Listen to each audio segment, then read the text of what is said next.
Yo lo que voy a sacar es un poco la cámara también, a ver si puedo. A ver.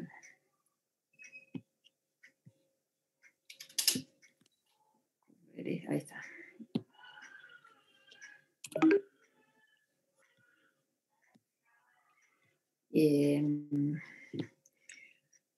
Bueno, acerca de, largamos de los principios básicos para el uso del ultrasonido, hace muchos años ya se ha empezado a utilizar, y esto empezó a utilizarse en patologías del adulto, y esto que hablábamos recién, el equipo no tiene que ser ningún equipo sofisticado, esto como me decía del Doppler, no es necesario tener el Doppler para las cosas más urgentes, sobre todo que vamos a ver nosotros en neonatología, ¿sí? Tiene que ser un equipo sencillo, que sea fácil de limpiar y que esté siempre, que pueda estar disponible rápidamente. El otro principio básico es saber que en el pulmón tenemos aire y líquido, y de la mezcla de la cantidad de aire y líquido que esté dentro del pulmón, que haya dentro del pulmón, va a depender, va a ser también la imagen que vamos a obtener. Y que la posición del paciente es muy importante, porque por gravedad, aire siempre va a estar arriba, aunque ayer nos dimos cuenta que a ver, no siempre, no hay que decir ni nunca ni siempre, y el líquido la gran mayoría de las veces va a estar abajo, ¿sí? Entonces siempre cuando vamos a informar una ecografía tenemos que especificar la posición del paciente o el cambio de posición. Una de las grandes ventajas de la ecografía pulmonar, a diferencia de la ecocardio o de ecografías abdominales, por ejemplo, es que el pulmón es voluminoso, y en todos los cortes ecográficos que nosotros hagamos, el pulmón va a ser el mismo y los artefactos que vamos a encontrar van a ser los mismos, ¿sí? Otro punto muy importante es que todos los signos que nosotros encontremos en el pulmón, todos los artefactos, todos nacen desde la línea pleural. Entonces, lo primero que tenemos que visualizar nosotros en una ecografía es saber dónde está la línea pleural, ¿sí? Y debajo de esa línea van a ir apareciendo las líneas A, las líneas B, los signos de condensación, el líquido, las atelectasias. Otra cosa que siempre vamos a... tenemos que saber es que el ultrasonido pulmonar, y por eso por muchos años no se utilizó la ecografía pulmonar, es porque el pulmón está lleno de aire, ese aire siempre impide el paso del ultrasonido, y entonces decíamos, no se ve nada, no podemos ver qué hay en el pulmón, cual no podemos ver, pero entonces Lieshout empezó a estudiar cuáles eran los artefactos que producía ese aire y esa combinación aire y líquido, y en base a eso es que después se fueron viendo qué artefactos aparecían en cada una de las patologías, ¿sí? Y una ventaja es que también casi todos los trastornos agudos que presentan los recién nacidos están en contacto con la línea pleural. Entonces, si hay aire, vamos a ver que no hay pleura. Si hay líquido, va a estar en contacto con la pleura. Si hay consolidaciones, están en contacto con la pleura. Es muy raro. Consolidaciones, bueno, pueden ser periliares o una atelectasia, yuxtailiar también, pero la gran mayoría de todas estas patologías están en contacto con la pleura, y entonces el ultrasonido llega fácilmente, y aparte los bebés son muy pequeños. Ahora, lo que tenemos que pensar, que una vez se imagina, bueno, tengo aire acá, que si tenemos una atelectasia o una condensación, una neumonía que sea periliar, nosotros podemos ver un pulmón normal en contacto con la pleura, pero tener eso, bueno, tener esa imagen de condensación que es interna, bueno, en ese punto la ecografía no nos va a ayudar, ¿sí? Bueno, ¿qué no hace el ultrasonido? Saber que... ¿Sí? ¿Alguien quería preguntar algo? Perdón. Bueno, no atraviesa huesos, sí, pero en la escápula, en el recién nacido y muy inmaduro, sí podemos ver, obviamente si hay vendaje, si hay aire o enfisema subcutáneo, tampoco no vamos a poder ver qué hay detrás, ¿sí? Bebés que tienen, por ejemplo, quirúrgico cardiovascular, que tienen un gran parche torácico, nos va a ser muy difícil, ¿sí? Hace poco uno de los padres de la ecografía pulmonar, que es Daniel Lichtenstein, que es uno de los autores de el libro de ecografía pulmonares en adultos. Fíjense que esto como van cambiando todos los conceptos, bueno, permanentemente van revisando la terminología que se va usando y entonces cómo se va modificando, cómo hay cosas que ya nosotros, que hace poco tiempo que lo hacemos, que ya tenemos incorporado cierta terminología, él dice, no, eso está mal, tiene que ser de otra manera. Bueno, vamos, a medida que vamos mirando imágenes, nos vamos acordando y les voy contando cosas, ¿sí? Uno a veces cuando tiene un método diagnóstico, quiere que nos diga, por el método, que nos diga la etiología, la evolución, qué va a pasar, qué es, qué no es. Y no deja de ser un método diagnóstico, así como lo es una radiografía. En la radiografía nosotros podemos ver que hay una condensación, podemos ver que hay un edema, podemos ver que hay un derrame, pero no podemos decir, muchas veces nos pasa, tenemos una asimetría de la placa y no podemos decir si es una neumonía, si es edema, si es un derrame por un catéter, ¿sí? Entonces, sepamos que es sumamente útil, que yo me he dado cuenta en el transcurso de este tiempo que es mucho más sensible que la radiografía en muchas entidades, pero que tiene sus limitaciones, que puede no reemplazar otros métodos diagnósticos, que para algunas patologías puede ser mucho más sensible, ¿sí? Pero sí en nuestro ámbito, donde no utilizamos mucho la tomografía computada, por ejemplo, que se usa, o en más grandes, ya sea por el traslado, ya sea por la radiación que reciben los bebés, si uno los somete a una tomografía, la ecografía nos viene a dar una ayuda inestimable. Solamente les dejo esta imagen porque después les voy a decir por qué es importante la orientación del transductor, ¿sí? Que el ultrasonido se rige por las leyes físicas de la transmisión del sonido en los tejidos, en el aire, en los líquidos, ¿sí? Y que a medida que el ultrasonido va atravesando los tejidos, ocurren los fenómenos de atenuación, ¿sí? Y entonces diferentes tejidos, o el líquido o el tejido del aire van a producir diferente atenuación, absorber o reflejar el ultrasonido, ¿sí? Saber que a mayor frecuencia y mayor impedancia en los tejidos, la atenuación es mayor y por lo tanto la penetración del haz es menor. Cuando la penetración del haz es menor, vamos a ver muy bien lo que esté en contacto o muy cerca del transductor y vamos a ver mal o con menos precisión aquellas imágenes que estén más alejadas del transductor, ¿sí?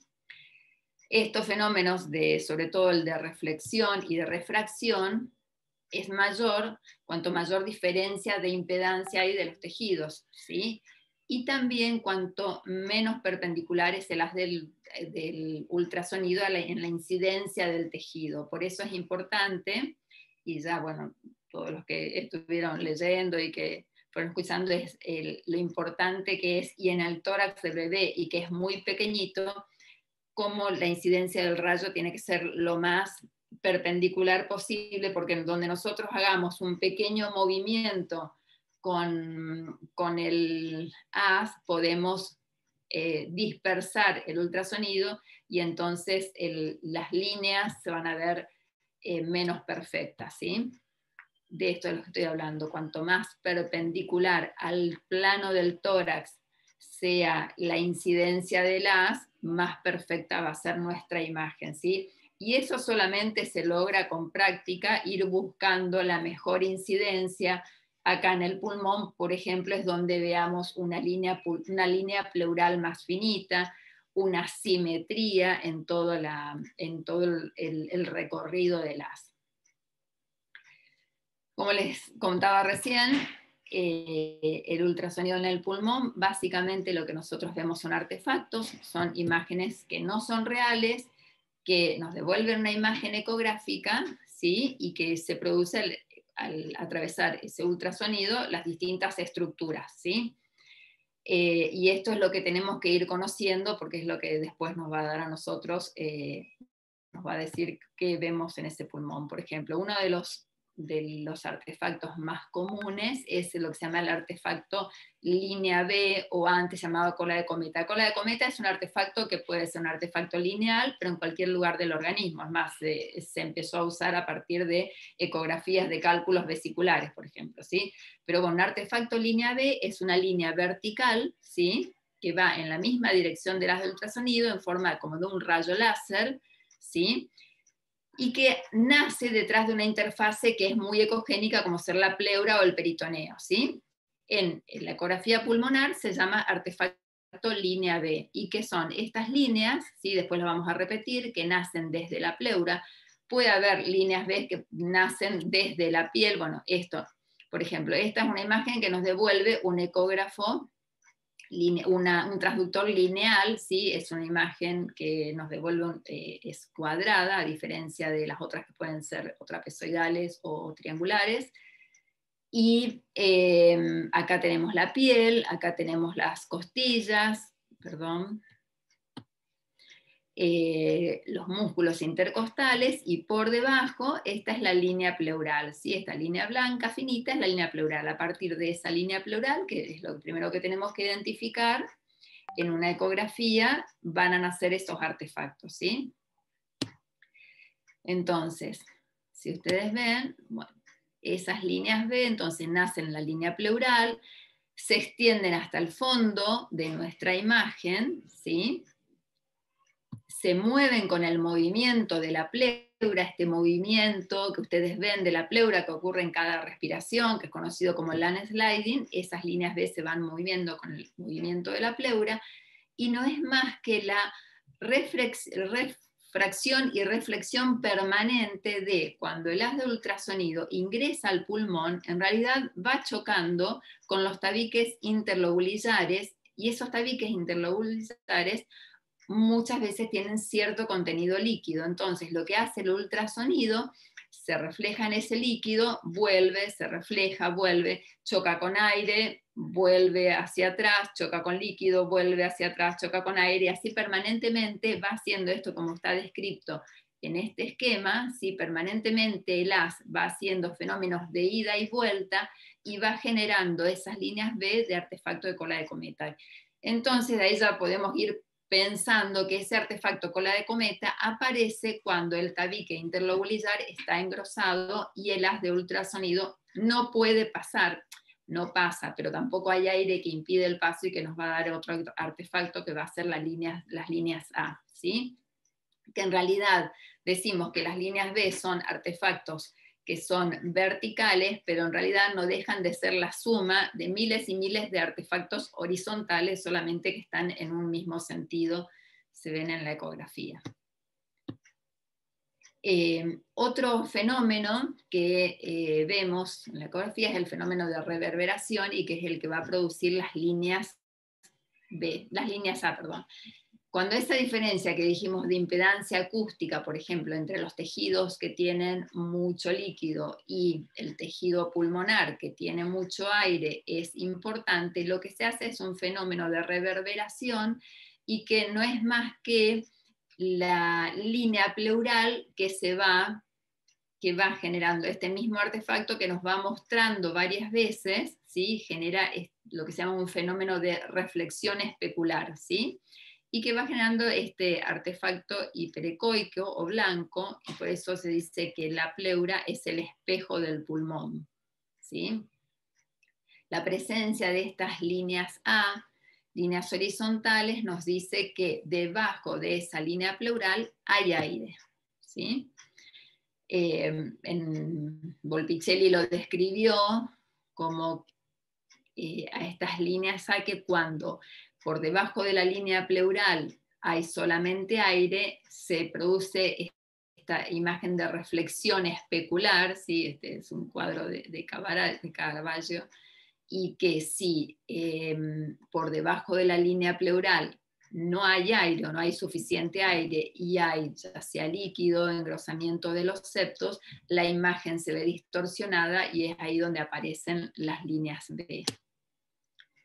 Entonces, líneas A es un fenómeno de reverberación que ocurre de la línea pleural, ¿sí? No es más que la línea pleural que se va reflejando varias veces, ¿sí? Acuérdense, acá está la piel, las costillas, la sombra que dejan las costillas, porque es un hueso y no deja pasar, no deja pasar el haz ecográfico, y por debajo la reflexión especular de la pleura. Modos, no vamos a hablar mucho, esto es, estamos hablando de ecografía bidimensional o ecografía de modo B, ¿sí? Que es la que conocemos también. Después hay un modo que nosotros solemos utilizar en ecografía pulmonar, que es para confirmar de cierta manera, o a veces cuando tenemos dudas en neumotórax, ¿sí? Y se usa mucho en cardiología para el modo M de movimiento, para desplazamiento valvular, o también se usa mucho en ecografía pleuropulmonar para ver desplazamiento del diafragma, movimientos del diafragma. Bueno, los transductores, esto es lo que les decía, este es el transductor cardíaco o sectorial, ¿sí? Que la característica que tiene es un transductor de baja frecuencia. Al ser de baja frecuencia tiene menor resolución, pero tiene más penetración, ¿sí?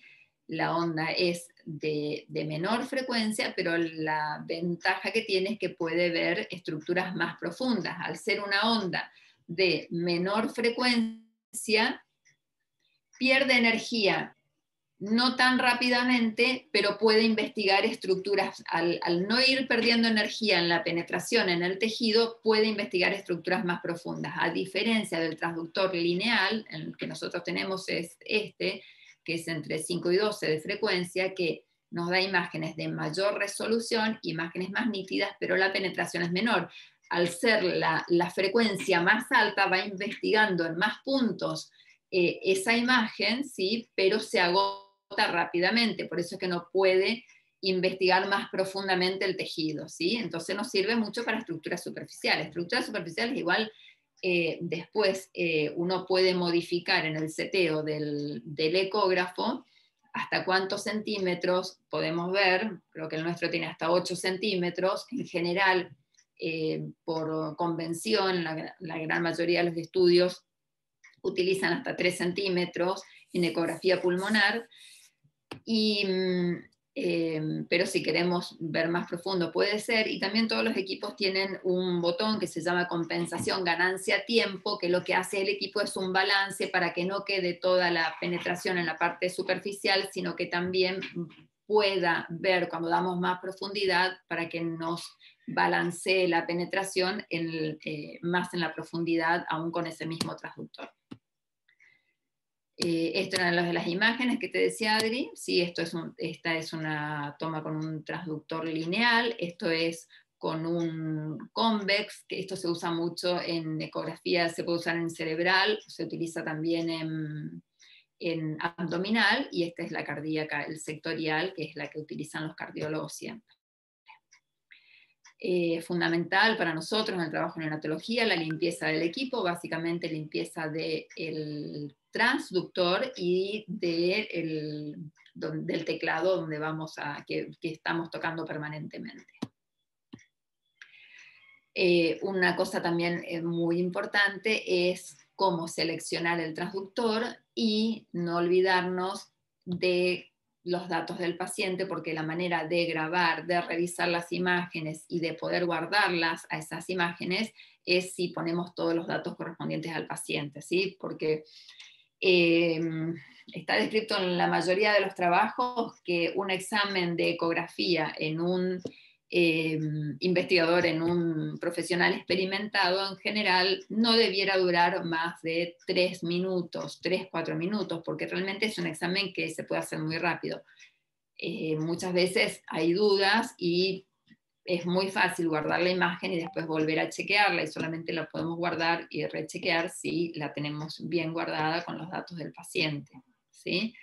Eso también está estudiado, es de aquella persona que recién empieza a hacer ecografía, generalmente los tiempos son entre 10-12 minutos, y los que ya hace mucho tiempo que lo hacen, les es más fácil encontrar la imagen y tomarla y guardarla y pasar a la siguiente imagen.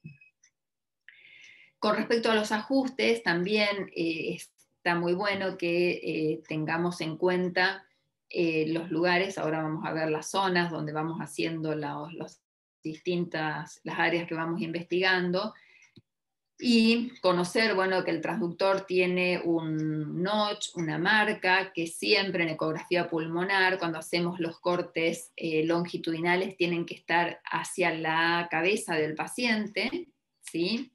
Después tenemos que ajustar la profundidad, que es esto que le decía, que en general no es que recomiendan, pero la gran mayoría de los trabajos nos dice que las ecografías se realizaron cuando da todas las características, con una profundidad de 3 centímetros. Y con el foco, que todos los equipos también los da, que son unas marquitas, uno tiene flechitas, lucecitas, algo en la pantalla, a nivel de la línea pleural, ¿sí? Estos son los focos, los equipos ajustan 3, 1, 2, 3, hasta 4 focos, ¿sí? Ustedes lo pueden ajustar según lo deseen, donde quieran poner el foco, pero acordarse que uno de los focos tiene que estar a nivel de la línea pleural. Cuidado y confort del paciente, como siempre. Esto vamos a pasar, así vamos viendo cuáles son las áreas de escaneo. También por convención, a partir del trabajo de Rosalind Brad, publicado en el 2015, y para los estudios posteriores, la gran mayoría de los trabajos, como esto es nuevo, uno de repente se puede encontrar que muchos autores pueden ir modificando las áreas o como depende de lo que quieran ver, qué zonas investigan. Los grupos más importantes que han desarrollado la ecografía pulmonar fueron los franceses y los italianos del norte, ¿sí? Los trabajos de Raimondi, de De Luca, de Youssef, de Brad, de Copetti, Catarossi, bueno, son los más importantes y son quienes hace más de 10 años, más 10, 15 años, están haciendo publicaciones acerca de ecografía pulmonar en neonatología. Esta es las áreas que investigan ellos, es una anterior superior, una anterior inferior y una lateral, ¿sí? A mí me llamó la atención siempre porque eran solamente y porque investigaban estas áreas y no las posteriores. En realidad, porque estas básicamente están dirigidas a investigar el pulmón en el recién nacido, en los primeros días, en las primeras horas. Estos trabajos están dirigidos a la taquipnea transitoria, a la membrana hialina, ¿sí? Pero cuando nosotros tenemos patologías pulmonares que pueden ser dependientes de la gravedad, como derrame, como neumonías, como atelectasias, es mandatorio ir a investigar las áreas posteriores. Bueno, una vez que nosotros entonces sabemos, después vamos a ver en el muñeco cómo investigamos estas áreas, pero bueno, son las 3 áreas, y a cada una de estas áreas, esto es importante, se le asigna un puntaje de aireación, ¿sí? Que también va entre 0, que después vamos a ver cómo clasificamos esto, que es el pulmón totalmente aireado, el 1, que es aquel pulmón aireado y que tiene menos de 3 líneas B por área, el 2, que es el que tiene las líneas B consolidadas y puede tener atelectasias subpleurales, y el 3, donde ya tiene áreas de consolidaciones subpleurales. Cuando digo consolidaciones más extensas, una de estas cosas de error que decía en la terminología Lichtenstein es que es una redundancia decir atelectasias subpleurales, porque nosotros no vamos a ver una atelectasia que no sea subpleural. Pero bueno, uno lo va hablando y cuando vas diciendo siempre te sale decir atelectasia subpleural, porque nombramos aquellas atelectasias pequeñas que están por debajo de la pleura. Cuando vemos, así como el grado 3, ya es un área más de consolidación subpleural. Entonces, las áreas a estudiar en el bebé sería, nosotros ponemos una clasificación para estandarizar, para que todos hablemos y anotemos cuando tomamos las imágenes. Entonces sabemos que A1D, sabemos dónde está el transductor, A2D, sabemos dónde está el transductor, A3D también, el A1D sería el anterior superior, el A2D el anterior inferior y el A3D el lateral, ¿sí? Hacemos una investigación, ponemos el transductor, miramos, pero también hacemos un barrido en esa zona para que no se nos escape algo. En general, el tórax del bebé es pequeñito y es muy raro que se nos pueda escapar alguna imagen haciendo esta investigación, ¿sí? Y en la anterior, esta es la posición longitudinal, ¿sí? Y si vemos, también podemos tomar la posición oblicua, que depende si las tomamos más hacia lateral o más hacia cerca del esternón, como vamos a disponer. La idea es que el transductor esté en una zona entre dos costillas, ¿sí? Y entonces podamos ver bien el dibujo de la pleura de manera completa. Y en la región posterior, también por fuera de la columna, entre la columna y el omóplato, hacer un barrido posterior. Esto sí es muy importante hacerlo en un bebé con patología crónica, que tiene pocas variaciones de decúbito. Entonces, si nosotros queremos investigar si hay una neumonía, si hay colapso, si hay reclutamiento, vamos a ir a investigar las zonas posteriores. O si el bebé mucho tiempo ha estado en posición prona, queremos investigar atelectasia, obviamente que esto se lo vamos a hacer en la región anterior. Ahí tenemos también, podemos hacer un barrido anterior. Hay otros autores que publican esto, hacer barrido anterior, un barrido lateral, ¿sí? Cuando hablo de barrido digo pasar el transductor por toda la parte anterior, que puede ser de manera longitudinal o de manera oblicua, ¿sí? En cada espacio intercostal, y un barrido posterior. Este punto es muy importante porque si el bebé no puede ser movilizado, está descrito en adultos, pero es válido para el bebé, para el recién nacido, o sea, un bebé con patología muy compleja, hipertensión pulmonar severa, pacientes que no se pueden movilizar, con solamente rotarlos levemente hacia el lado que queremos investigar, el lado contrario que queremos investigar, y poner el transductor en el Platz point, le llaman ellos, que es un punto posterolateral alveolar y o pleural síndrome, ¿sí? por las siglas en inglés. Y fíjense que de esta manera Lichtenstein dice que tenemos que hacer un agujero en el colchón para que entre el transductor y que el haz tiene que estar mirando hacia el techo. Entonces, de esa manera vamos a poder investigar las áreas posteriores y ver si no tenemos las zonas atelectasiadas o con neumonías o zona con reclutamientos en la región posterior. Es sumamente importante y útil esta investigación en los pacientes más crónicos. Lo que le decía recién, como el longitudinal, ¿sí? Que nos da cuando investigamos un área de manera longitudinal, tenemos el transductor, el notch siempre a la cabeza. Cuando el notch está a la cabeza, la parte izquierda de la pantalla va a estar la cabeza del bebé a nuestra izquierda, ¿sí? Y en la parte derecha van a estar los pies, ¿sí? Acá está la parte superior, donde está el transductor, ¿sí? La piel celular, las costillas, las sombras costales, la línea pleural. Este es un pulmón aireado, por eso se refleja muy bien, se ve muy bien la reverberación de la línea pleural, ¿sí? Y se generan estas líneas A por debajo, ¿sí? O si ponemos el transductor de manera oblicua, fíjense, esta imagen es completamente distinta. Por convención, siempre el notch va hacia la derecha del paciente. En pulmón, si nosotros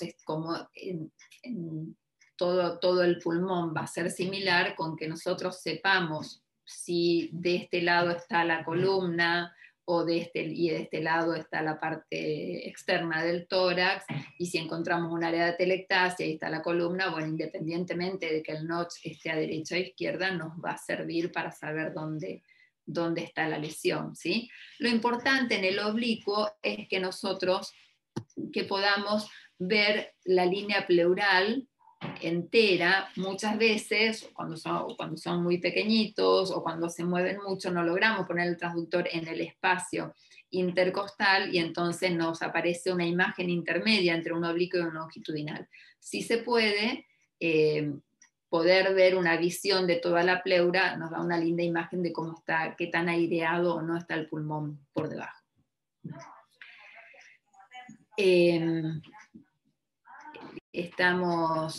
Perdón, me distraje con una conversación. Una de las cosas entonces que hablábamos recién de la línea pleural, ¿sí? Esta línea que está por debajo de las costillas, que está a una distancia siempre equidistante de las costillas, ¿sí? Y que va a ser nuestra referencia. Recuerden, acá tenemos cefálico, caudal, superior, esto es interno, ¿sí? Acá tenemos en el esquema, ¿sí? Piel, celular subcutáneo, costilla superior, costilla inferior, línea pleural, y acá tenemos el parénquima pulmonar.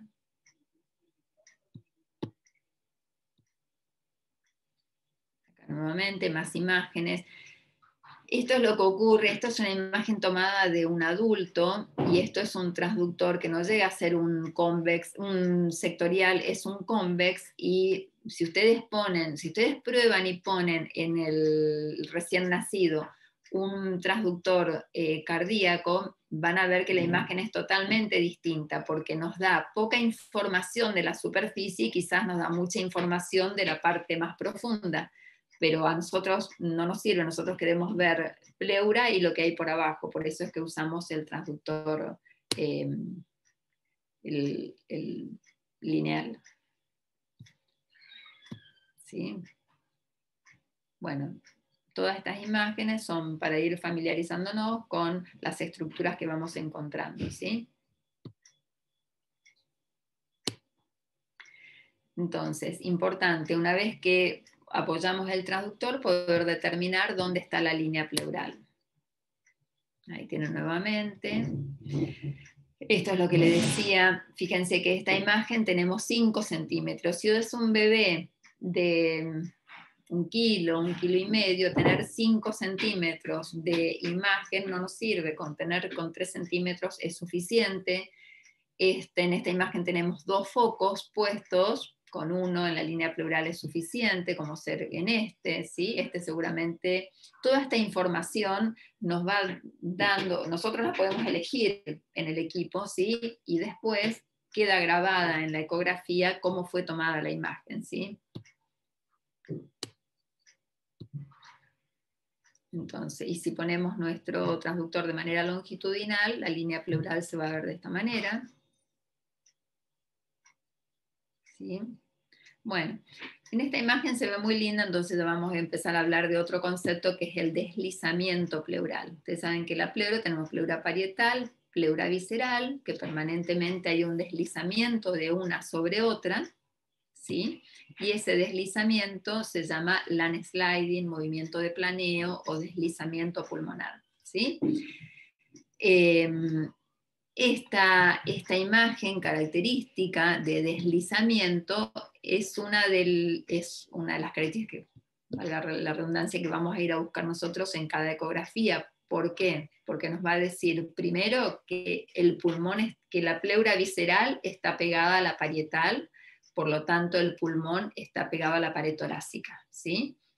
Y segundo, que al haber ese movimiento significa que ese pulmón está funcionando, que hay una inspiración y expiración que hace que esa pleura se mueva, ¿sí? Eso es muy importante porque esa falta de deslizamiento la vamos a encontrar, por ejemplo, en neumotórax, por ejemplo, en atelectasias masivas, por ejemplo, en intubaciones selectivas, ¿sí? Donde el pulmón no se mueve, entonces no vamos a tener ese landsliding o ese signo de planeo o de deslizamiento pulmonar.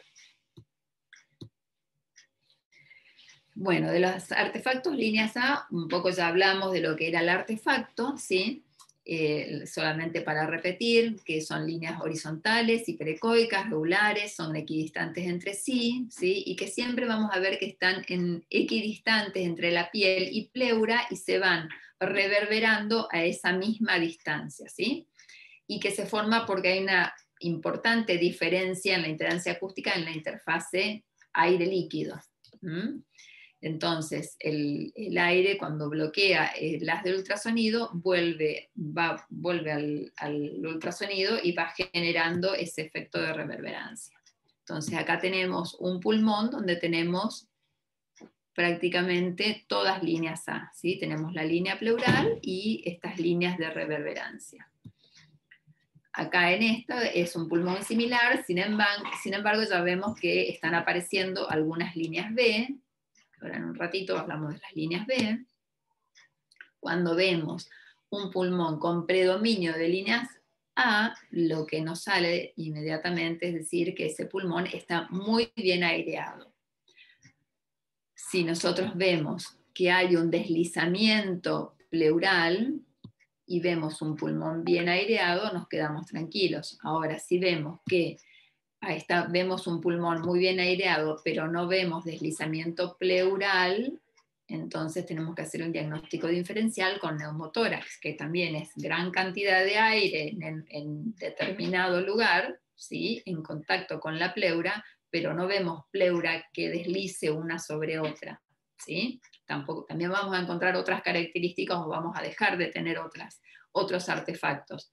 Pero siempre que tengamos muchas líneas A, sobre todo en pacientes por ahí que no esperamos que tenga tanto como ser un recién nacido en los primeros minutos u horas de vida, donde uno espera un pulmón más húmedo, y entonces si tenemos esto, probablemente tengamos que ir a pensar, si no puede ser un neumotórax, ir a chequear con más detenimiento, de buscar otros signos que nos puedan confirmar o descartar. De las líneas B, entonces ya dijimos que son estas líneas verticales que se originan en la pleura siempre, ¿sí? Que se extienden hasta el inferior de la pantalla, que borran a su paso las líneas A, porque cuando se van sumando las líneas B van desapareciendo las líneas A, porque acuérdense, líneas B era aumento del líquido en los espacios muy pequeñitos, interlobulillares,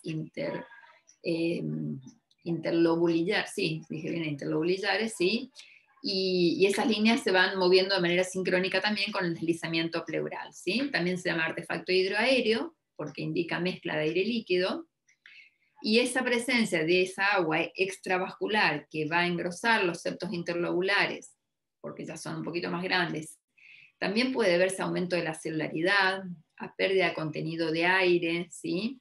Y eso siempre se relaciona de manera directa con el aumento de las líneas B y constituyen el signo sonográfico del síndrome intersticial o síndrome intersticial alveolar. Siempre que veamos líneas B, ¿sí? Sobre todo si son muchas, algunas líneas B es esperable que se tengan, ¿sí? Indican tabiques interlobulillares enfermos.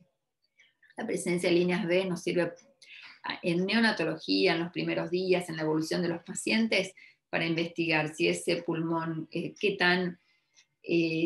tanto líquido tiene, y en diferentes contextos, en contexto de displasia, en contexto de, por ejemplo, una cardiopatía, ¿sí? Y el patrón que observamos, fíjense que puede variar desde acá, que tenemos predominio de líneas A con algunas líneas B,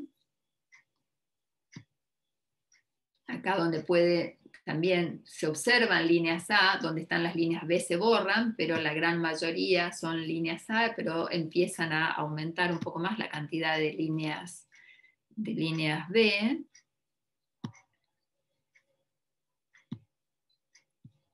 Fíjense en este patrón, como ya cada vez se van perdiendo más las líneas A y van predominando las líneas B. Y entonces, si nos acordamos del score de aireación, no hay un predominio de A, pero tampoco hay predominio de B, podemos decir que tendría un score de aireación 1, porque después de la suma, en cada sector de ese score de aireación, hay trabajos que, por ejemplo, relacionan el número de ese score con el requerimiento de surfactante, por ejemplo, o con la posibilidad de desarrollar displasia cuando el bebé tenga 28, 30 días, 36 semanas de edad corregida, ¿sí? Fíjense que en este también el patrón es similar, hay líneas A, pero también vemos varias líneas B que también podría corresponder a un patrón de aireación 1. si vemos en este, ya hay más predominio de líneas B, quizás este patrón de aireación podemos decir que es un patrón 2, donde es difícil contar la cantidad, porque hay líneas B coalescentes, entonces ya es difícil contar la cantidad de líneas B que tenemos, y posteriormente, si esto aumenta, se ve más presencia de líneas B coalescentes, ¿sí? Que borran totalmente las líneas A. Y bueno, estas son las características de las líneas B. Siempre es un artefacto cola de cometa, ¿sí? Siempre surge de la línea pleural y siempre se desliza junto con la pleura. Y casi constante son, pero fíjense casi, pero es más del 90%, son bien definidas como un láser, son largas y se extienden hasta el borde de la pantalla, borran las líneas A y son hiperecogénicas. Nada, esto es un gráfico de cómo a medida que vamos perdiendo el contenido de aire y aumentando el contenido de agua, cómo van desapareciendo las líneas A y cómo van apareciendo más las líneas B, y las líneas B, lo característico es que las líneas B coalescentes da lugar a lo que se llama el pulmón blanco.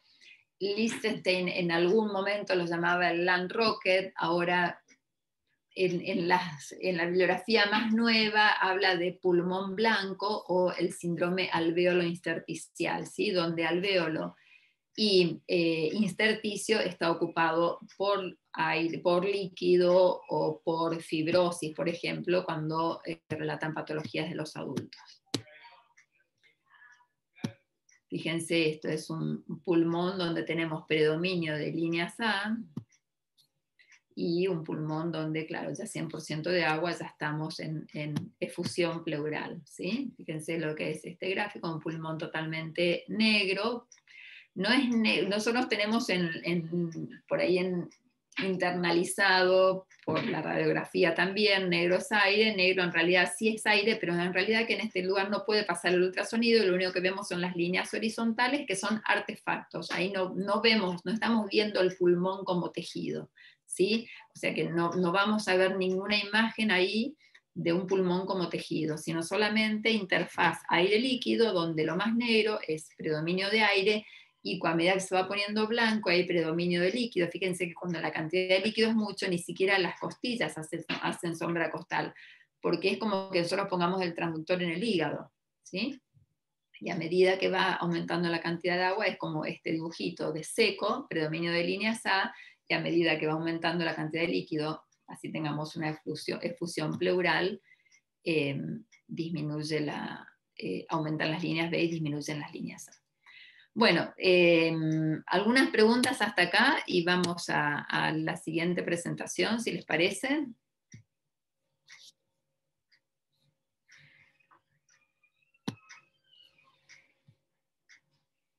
¿Hay alguien ahí?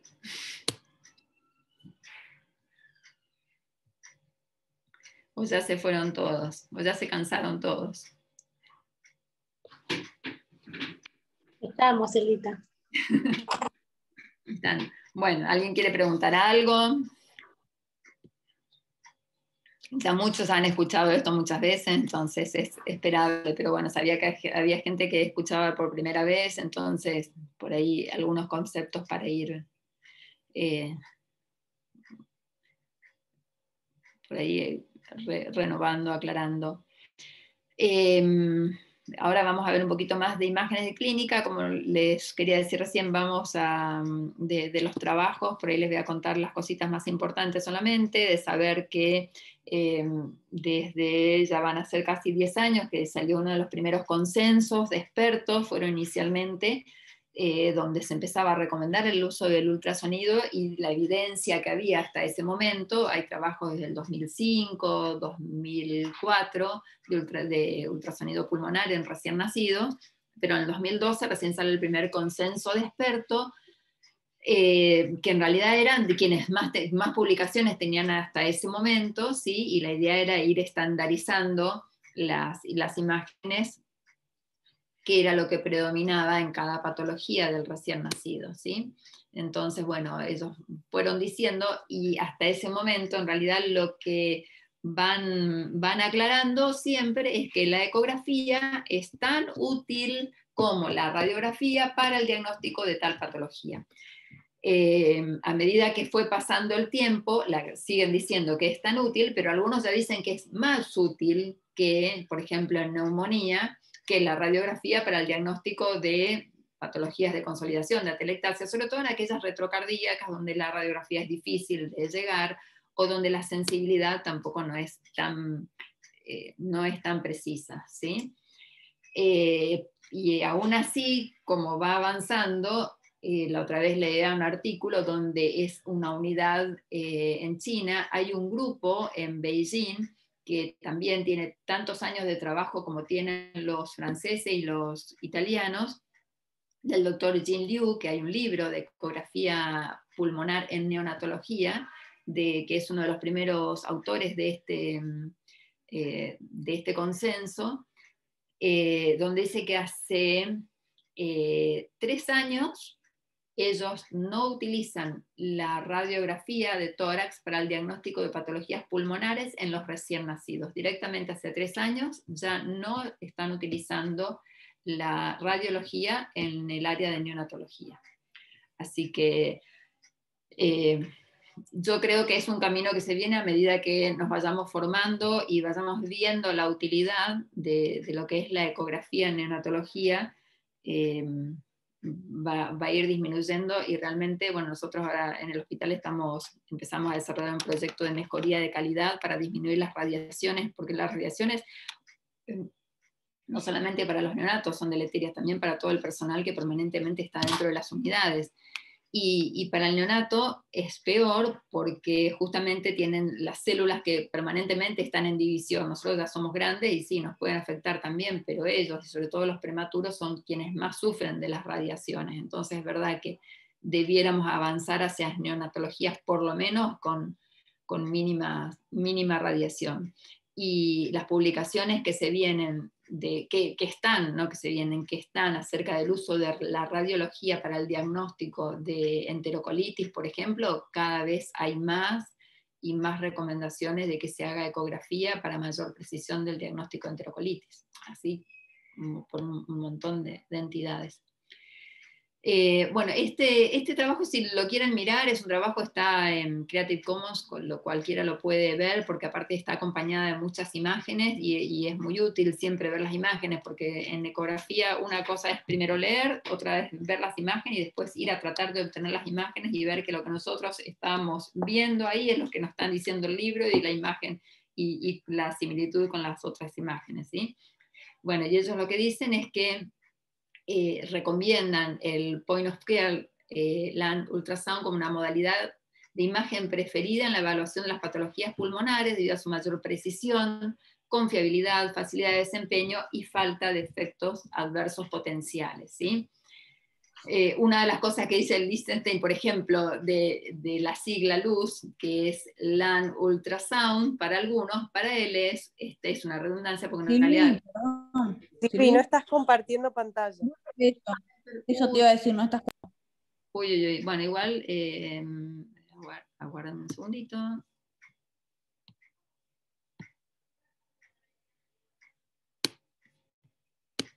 ¿Listo? Ahí sí. Perfecto. A ver, de lo que pasó antes solamente era esto, así que nada. Les comentaba de... bueno, este es el trabajo que yo les nombraba, que si quieren buscar porque tienen las imágenes, pueden ver los videos, tienen videos relacionados y es abierto. Y que le decía de la sigla, que para Liechtenstein es LUZ, ya sería LAN Ultrasound, que LUZ es LAN Ultrasound Score. Entonces, pero van a ver que en las publicaciones lo usan de manera indistinta. Y este es el último consenso de expertos del Grupo de Trabajo de la Sociedad Europea de Cuidados Intensivos Pediátricos y Neonatales, donde también ellos acuerdan con grado de evidencia B y C. Fíjense que entre los autores están María Fraga, que es una argentina que está trabajando en el CHOP de Filadelfia, Nadia Youssef, y Daniel De Luca, que es un neonatólogo que tiene cientos de publicaciones de patología respiratoria en el recién nacido, y también uno de los expertos en ecografía pulmonar, y tienen publicaciones en conjunto con Raimondi. Bueno, para todos el grado de acuerdo es para todas las entidades, las patologías más comunes del recién nacido, y estos que puse acá solamente es lo referente a pulmonar, porque también habla después de, por ejemplo, posición del catéter, colocación de vías. Bueno.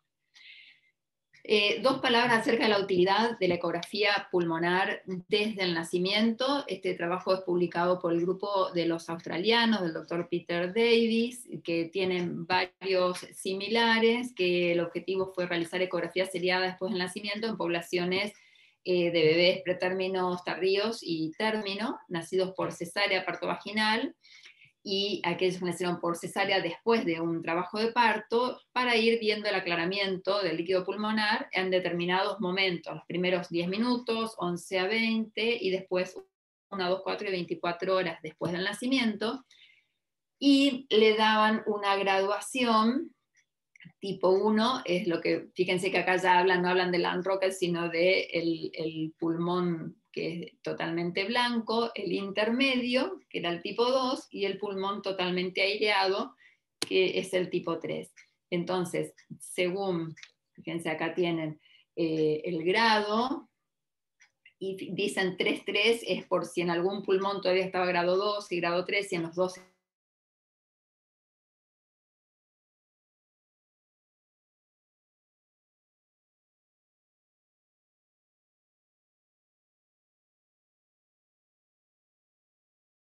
menor la cantidad de pacientes que tenían una total aireación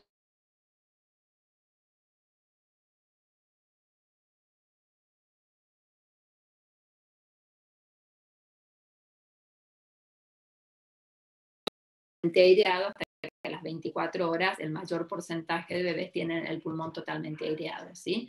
Y después hacen el mismo trabajito, pero según la modalidad de partos. Entonces acá también ven que los vaginales son quienes tienen una aireación más rápida del pulmón en relación a los pacientes nacidos por cesárea electiva, y como a las 24 horas los tres grupos están equiparados. Bueno, trabajos similares, esto es publicado este año, en abril de este año, por Poerio, que también es la utilidad de la ecografía pulmonar en sala de partos para predecir el ingreso de los pacientes a la terapia intensiva. Si nosotros tenemos un pulmón que está aireado, esto es típico de lo que vamos a ver ahora, de taquipnea transitoria del recién nacido, la parte superior aireada, la parte inferior que se encuentra todavía con líneas B, lo que nos habla de presencia de líquido. Bueno, uno puede decir que está en presencia de una taquipnea transitoria del recién nacido, y que lo más probable es que ese bebé resuelva, si está con dificultad respiratoria, rápidamente, y pueda pasar a internación conjunta. ¿Sí? Si tenemos este pulmón, vemos pulmón aireado, pocas líneas B, pero si tenemos un pulmón con muchas líneas B, con presencia de atelectasia, que esta imagen se puede ver en bebés de término, con dificultad respiratoria, y bueno, probablemente este bebé requiera algún tipo de sostén respiratorio, como CPAP, a veces poco tiempo, hasta que aclare el líquido pulmonar y pueda pasar a internación conjunta. A veces lo que hacemos en este proceso de tener un diagnóstico más temprano es también favorecer un pasaje más rápido, una salida de la unidad más rápidamente.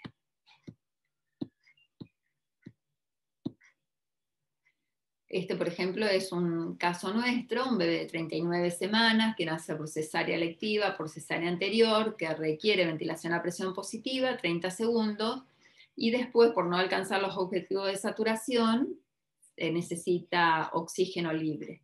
Persiste la dificultad respiratoria, se realiza la ecografía y se ve este patrón de líneas B confluentes, de atelectasias por debajo de la línea pleural, no hay una línea pleural bien definida, ¿sí? Se decide colocar CPAP, ¿sí? Una de las características de este bebé, aparte de la dificultad respiratoria, la taquicardia que tenía, y una vez que se coloca el CPAP, mejora la frecuencia cardíaca, mejora el trabajo respiratorio. Fíjense todas las imágenes, anterior y posterior. Y luego de 7 horas de estar en CPAP, se le repite la ecografía y fíjense la diferencia de ese pulmón que teníamos totalmente blanco, húmedo, a tener un pulmón casi totalmente aireado, ¿sí? Con lo que rápidamente permite resolver la dificultad respiratoria y que el bebé pase internación conjunta. Esto es un caso similar. Fíjense la aireación al nacimiento, ¿sí? Como es un pulmón totalmente con líneas B, confluentes.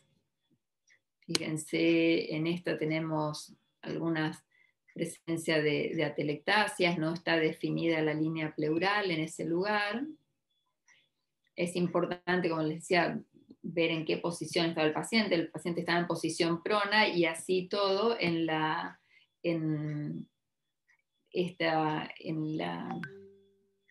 toma posterior, cuando se investigan las áreas posteriores, el pulmón está totalmente con líneas B confluentes, ¿sí? Lo que habla del gran edema pulmonar. Se inicia CPAP, fíjense que es un bebé de 40 semanas, de 3 kilos 200, también una cesárea electiva, que presenta clínica de dificultad respiratoria, quejido y desaturación. Se inicia CPAP y con buena evolución, posteriormente el bebé ya post-CPAP y sin requerimiento de oxígeno, fíjense cómo va mejorando la aireación. Fíjense la imagen posterior, que era el pulmón permanentemente blanco con líneas B confluentes. Y la disminución de la dificultad respiratoria. ¿Se acuerdan que ese otro bebé era como que se veía una imagen que se movía mucho? Fíjense cómo está respirando tranquilo, con poco movimiento, pero aparecen líneas B. Bueno. Después, si nos queda tiempo, vamos a ver 2 palabritas de esa imagen que estaba del bebé. Este es un trabajo similar, pero también lo que es del mismo grupo, pero habla de cómo se van estableciendo la línea pleural y la aireación pulmonar en los primeros, y la eliminación de líquido en los primeros minutos después del nacimiento, en las primeras respiraciones después del nacimiento en realidad, y como la línea pleural, fíjense, una respiración a respiración 7 del bebé, cómo se va estableciendo, cómo va apareciendo la línea pleural en las sucesivas ecografías, y que dicen que en general con las primeras 8 a 10 respiraciones esto ocurre. Y lo que hace el mismo grupo es, dividir el tipo 1 en 0, 5 y 1, como para darle una mayor entidad a ese score. Este es uno de los scores que también fue publicado por Raimondi en el 2012, y que también lo que hacía era revisar desde el nacimiento, ir haciendo ecografías seriadas al nacimiento, que eran los primeros 10 minutos de vida, y después hacerle a las 12 horas, a las 24 y a las 36 horas, y ver cómo va ocurriendo el aclaramiento pulmonar en esos pacientes. Y si ven, en el scan inicial, por ejemplo, 14 pacientes tuvieron el tipo 1 de aireación pulmonar, que era el pulmón con predominio de líneas B, ¿sí? Y a medida que pasan las horas, a las 36 horas ya no quedaba paciente que tuviera este score de aireación tipo 1, y la gran mayoría tiene el tipo 3, ¿no? El pulmón totalmente aireado. Y dice que los 14 pacientes que tenían el scan inicial tipo 1 y 4 pacientes del tipo 2 tuvieron que ingresar a la UCIM. Por eso dice cómo podemos predecir con la ecografía el ingreso. O sea, si tenemos en sala de partos un paciente con una ecografía de estas características, y lo más probable es que no digamos, bueno, vamos a esperar a ver si resuelve, como dice, sino directamente ya sabemos lo que le está pasando a ese pulmón, que probablemente va a tardar en airearse o que va a necesitar algún tipo de sostén, y nos va a ayudar. Bueno, y esto es lo que nos explica este trabajo. Dice que con esta evaluación no puede tener un parámetro, una aproximación de la tasa de admisión a USIN, uso de oxígeno e incluso CPAP y u otro tipo de sostén respiratorio. Esto que hablamos acá, utilidad en sala de partos. También cuando hablemos de neumotórax, así como podemos encontrar el pulmón blanco, pulmón aireado, también nos puede servir la ecografía en sala de partos para el diagnóstico de neumotórax. Entonces tengamos en mente que también va a ser, y no le vamos a poner a ese paciente CPAP, por ejemplo, que antes lo que hacíamos era quizás dejarlo con oxígeno libre si necesitaba oxígeno, o esperar a la placa para poner el CPAP. Acá le hacemos la ecografía, vemos que tiene el pulmón blanco, ver una imagen de estas características nos dice, acá hay pulmón y hay líquido, entonces yo puedo poner un CPAP tranquilamente, ¿sí? A veces esta información la teníamos 1 o a veces 2 horas, o en otros lugares, depende de la disponibilidad del radiólogo, lo que pueda tardar tomar esa conducta puede hacer que el bebé, si estaba con requerimiento de oxígeno, aumente sus requerimientos de oxígeno, y entonces perdemos tiempo en un tratamiento que, si se hace oportuno, puede acelerar la evolución de ese paciente. Justamente esta imagen que había puesto, a mí me llamó mucho la atención y me parece muy oportuna. Ahora no se ve mucho. El uso del halo en neonatología por muchos años era lo que teníamos. Incluso hubo mucha resistencia al uso del CPAP porque se veía que los pacientes se ponían con más disconfort. Si usted le pregunta a la enfermería antes, veían que los pacientes con CPAP estaban con mucho disconfort, entonces era mucho más fácil que se acceda a colocar un halo y no un CPAP. Y ese halo lo que a veces nos producía es que si el bebé estaba con dificultad respiratoria, nosotros respiramos aire con 21% de oxígeno, ¿no? El resto es nitrógeno y pequeña cantidad de otros gases. Eso también está en el alvéolo. Si nosotros aumentamos, si el bebé tiene requerimiento de oxígeno y cada vez más requerimiento porque va empeorando la patología respiratoria, al ir aumentando la concentración de oxígeno, aumentamos la concentración de oxígeno intraalveolar. El oxígeno difunde fácilmente, entonces, así como entra al alvéolo, difunde al torrente sanguíneo, y eso favorece el colapso alveolar. Entonces, al favorecer el colapso alveolar, ese pulmón cada vez va perdiendo más aire y se va atelectasiando. Y esa es la evolución que muchas veces veíamos y que vemos que es tan importante como darle oxígeno al paciente que necesita. Si vamos a dar oxígeno, también es importante que le demos una adecuada presión para mantener los alvéolos abiertos y que no nos ocurra estas atelectasias y alteración de la ventilación-perfusión por colapso pulmonar. Bueno, esto aparte, pero era algo que es muy frecuente de ver, y quizás en muchos lugares no se cuenten con las interfaces, no se cuenten con el personal de enfermería, y entonces tener muy presente lo que puede pasar cuando damos oxígeno a altas concentraciones sin presión positiva. Hay mucho descrito de taquipnea transitoria del recién nacido, y el diagnóstico con ecografía. Una de las características más importantes es que, a diferencia de la membrana hialina, donde todo el pulmón está enfermo porque todo el pulmón es inmaduro, en la taquipnea transitoria vamos a ver zonas donde vamos a tener pulmón con líneas A, pero vamos a alternar zonas donde veamos muchas líneas B, incluso líneas B confluentes, ¿sí? Y lo que se ha propuesto como hallazgo patognomónico es lo que se llama doble punto pulmonar, que es donde en la parte superior tenemos predominio de líneas A, hay imágenes mejores que esta, y como esta, por ejemplo, ¿sí? Acuérdense que esto es cefálico, esto es caudal. Fíjense que acá es como que tuviéramos dos ecografías distintas. Acá tenemos un pulmón bien aireado y acá en la parte caudal tenemos líneas B confluentes. Bueno, esto es lo que se llama el doble punto pulmonar, y es lo descrito que es patognomónico de la taquipnea transitoria.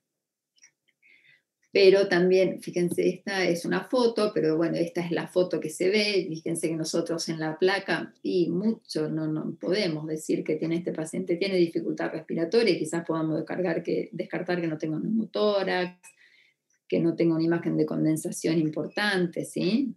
Pero bueno, si necesita sostén respiratorio, le daremos lo que necesita. Y quizás aceleremos, como decíamos también, la evolución.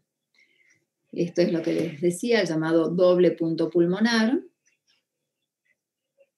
¿sí? Que se ve acá claramente en la foto, parte superior, ¿sí? O parte cefálica con predominio de líneas A y parte caudal. Ojo, esto se llama doble punto pulmonar, así está descrito. No leí por qué lo llaman así, pero también puede pasar que ustedes fíjense que acá tenemos predominio de líneas B, acá tenemos predominio de líneas A, pero vemos que hay un deslizamiento pleural, la pleura se mueve y acá nace alguna línea B de la línea pleural, o sea que acá tenemos pleura y acá tenemos pulmón, que nos dice que acá no hay un neumotórax. Eso es muy importante de ver y de hacer diagnóstico diferencial, porque también si nosotros en un lugar tenemos líneas B y acá tenemos puras líneas A, la pleura no se mueve y no hay líneas B, tenemos que tener alta sospecha de que no estemos frente a un neumotórax. Este es el estudio de Copetti desde el año 2007, donde él describe el doble punto pulmonar, dice que es patognomónico y tiene una sensibilidad y especificidad del 100% para la taquipnea transitoria. Pero hay trabajos del mismo grupo, y hecho más recientemente, esto fue publicado en el 2019, que si bien este doble punto pulmonar, si lo tiene, es 100% sensible y específico, no todos los pacientes con taquipnea transitoria van a mostrar ese doble punto pulmonar. Así que, como ven, la ultrasonografía pulmonar está permanentemente avanzando y mostrando cosas, y a medida que se van investigando, muchos estudios no son de grandes números de pacientes, ¿sí? Algunos tienen 40, 100, 150, por eso muchos de los grupos se unen para hacer la publicación de sus resultados, pero bueno, es como para tener en cuenta. Esto solamente porque, bueno, ya lo mostré en otro momento, no es de una publicación de ecografía pulmonar, sino es de una revista del Journal of Perinatology, y en realidad es una actualización del manejo de la taquipnea transitoria del recién nacido, pero como ya en los libros, en las publicaciones de revisión, está apareciendo el uso de la ecografía pulmonar, que es una herramienta emergente en el diagnóstico de las patologías pulmonares, ¿sí? Y las características, y que esto, al hacer las ecografías pulmonares en manos experimentadas, se pueden distinguir una dificultad respiratoria transitoria de una hialina, y podría ser una herramienta clínica útil a medida que vamos ganando experiencia con esta modalidad. ¿Cuáles son las diferencias más importantes entre la enfermedad de membrana hialina y la taquipnea transitoria? En la membrana hialina, el pulmón está mal aireado y hay ausencia de líneas A, y esto es de manera difusa y en todos los campos pulmonares. Y por el contrario, en la taquipnea transitoria siempre hay una alternancia de patrón de líneas A con líneas B. Vamos a encontrar el engrosamiento de la línea pleural, ¿sí? Estas consolidaciones subpleurales van a ser mayores, porque en la taquipnea transitoria podemos encontrar alguna consolidación subpleural, pero en la enfermedad de membrana hialina generalmente es más importante, y la presencia del doble punto pulmonar, que si lo encontramos es como un hallazgo patognomónico.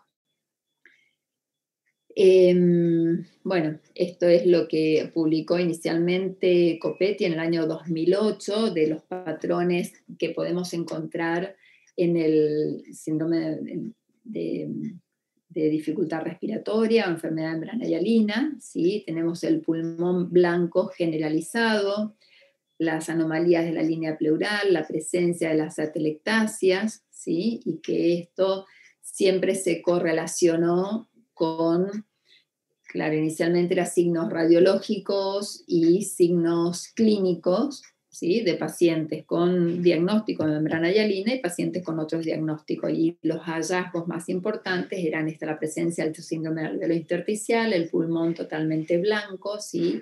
Donde no hay áreas libres de pulmón blanco, no hay áreas donde vamos a encontrar líneas A o predominio de líneas A. Fíjense, esta es una imagen de un paciente nuestro, de cómo vemos una enfermedad de membrana hialina, un pulmón con líneas B confluentes y la presencia de las atelectasias subpleurales. Esto es de la imagen que les mostré recién. Pero bueno, fíjense la presencia y la extensión de las atelectasias subpleurales y la consolidación, no es consolidación, es la presencia de estas líneas B confluentes que hacen la imagen del pulmón totalmente blanco. Esto que antes llamábamos Land Rocket es el pulmón blanco.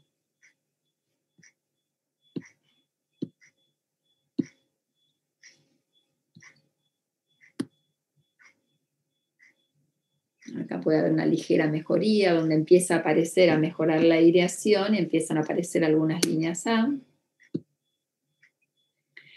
Este es otro paciente, fíjense en la radiología, bueno, nadie dudaría que si es un recién nacido y tenemos esa radiología, tenemos una enfermedad de membrana hialina severa, y en la ecografía esto también se ve, fíjense la extensión de la atelectasia que va más allá de lo subpleural.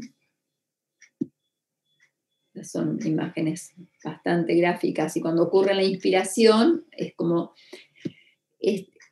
cuando hablo de atelectasias subpleurales, hablo de esta zona que se ve más heterogénea con cada respiración. En la expiración, al salir más el aire, lo que es esas pequeños como guioncitos hiperecoicos, es aire que queda atrapado, y es lo que se llama el broncograma aéreo estático. ¿Sí? Todas esas líneas que se ven ahí, esos guioncitos blanquitos, es el broncograma aéreo estático. Fíjense en cómo se ve mucho más. Bueno, como dicen, no hace diagnóstico, pero yo tengo un bebé recién nacido con dificultad respiratoria, en soporte respiratorio, y que tengo esta imagen, no hay duda que es una enfermedad de membrana hialina. ¿Sí? Fíjense, esta es una longitudinal, puedo ver toda la extensión y cómo la extensión de la pleura y cómo se ve la imagen de las líneas B coalescente con las atelectasias.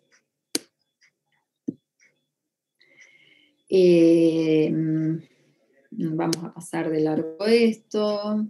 En este trabajo nos habla del score de aireación, que inicialmente fue publicado en JAMA en el 2015 por el mismo grupo de Luca y Brad, del cual es el score que les mostré anteriormente, las zonas, las 3 zonas y el score 0, 1, 2 y 3, que el 0 es un patrón solamente definido por líneas A, el 1 tiene líneas A, pero tiene líneas B, pero están bastante espaciadas. El 2 tiene líneas B más confluentes, más coalescentes, ¿sí? Y si hay consolidaciones, están solamente limitadas a la parte subpleural, y el patrón 3 es el mismo, líneas B coalescentes con las consolidaciones ampliadas. Ellos demostraron que con este score de aireación, y lo dividen en pacientes, porque esto habían tomado todos los recién nacidos con dificultad respiratoria para este trabajo, ¿sí? Después lo dividieron en menos de 34 semanas y más de 34 semanas. Y vieron que tener una puntuación del ultrasonido mayor de 2 o mayor de 4 aumentaba la probabilidad de necesitar surfactante, de 21 a 39% en los bebés que eran más grandes y de 25 a 72% en los bebés menores de 34 semanas. Posteriormente, el mismo grupo publicó un trabajo similar, tomando el mismo score de aireación en Pediatrics en el 2018, pero lo que hizo fue solamente tomar el grupo de los recién nacidos prematuros menores de 30 semanas, era un mayor grupo de pacientes, ¿sí? Hicieron el cálculo del score, así como para cada uno de esos, y vieron que el ultrasonido predijo la necesidad de tratamiento con surfactante con un área bajo la curva de 0,94 y para la necesidad de retratamiento con surfactante, un área bajo la curva de 0,80, ¿sí? Se hace el ultrasonido, se hace el score de aireación y según eso podían predecir ellos inicialmente, esto es retrospectivo, o sea que daban el surfactante y después veían qué paciente había tenido la enfermedad o no y qué score de aireación había tenido, ¿sí? Y bueno, vieron que el área bajo la curva, incluso para los menores de 28 semanas, era de 0,93 y de 0,98 para los mayores de 28 semanas. Y bueno, que realmente es preciso y es útil cuando uno quiere tener una herramienta más, ¿sí? Este trabajo fue publicado en abril de este año y también relaciona el patrón de aireación, el score de aireación con morbilidad, pero a lo largo del tiempo, fíjense que toman hasta 6 semanas, le van haciendo score de aireación hasta las 6 semanas, después del nacimiento, los bebés más pequeñitos son los de las barras más oscuras y ven cómo ellos mantienen un patrón de aireación deficitario en relación a los bebés más grandes, los de 28 a 30 y los de 31 a 33 que tienen el score de aireación más bajo. Y en este otro gráfico lo que nos muestra es el score de aireación, pero en relación a la complicación del cuadro, complicaciones que presentaba el bebé, complicaciones habituales de nacimientos prematuros o displasia.